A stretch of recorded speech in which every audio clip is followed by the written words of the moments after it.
नमस्कार. World of शोभा या चॅनलमध्ये आपल्या सर्वांचं खूप खूप मनापासून स्वागत. आज रेसिपी कोबी पकोडा.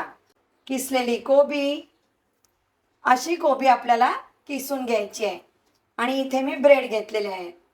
व्हीट ब्रेड वापरू शकता. कोबी किसल्यानंतर पाण्याचा अंश राहता कामा नये. ब्रेड असा कट करते.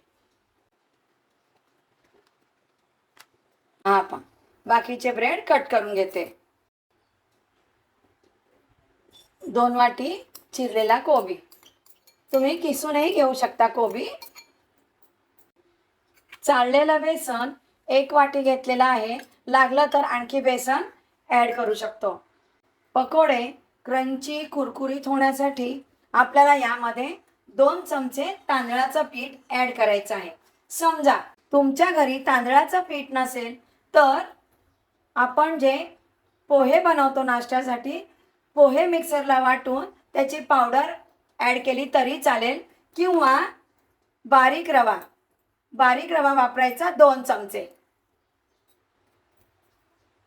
1 चमचा काश्मीरी लाल तिखट, हिरवी मिरची बारीक चिरून वापरू शकता.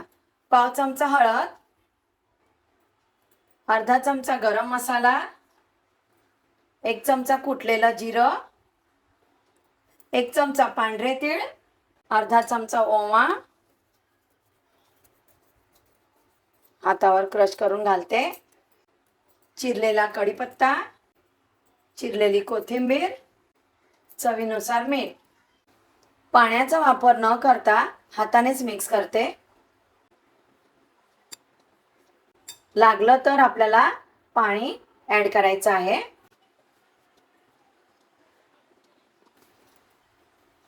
थोडं पाणी ॲड करते.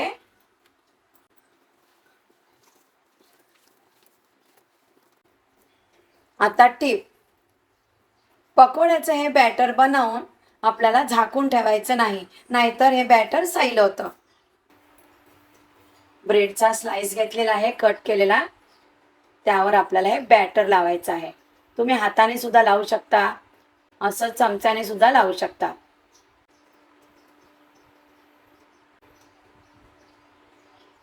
ब्रेडला एका बाजूने बॅटर लावलेला आहे. आता दुसऱ्या बाजूने बॅटर लावते. तेल गरम झालेलं आहे. फ्राय करूया आपण. पकोडा फ्राय करण्यासाठी तेलात सोडल्यानंतर 2 मिनिटं झारा लावायचा नाही. पकोडा टर्न करते. पाहू शकता तुम्ही.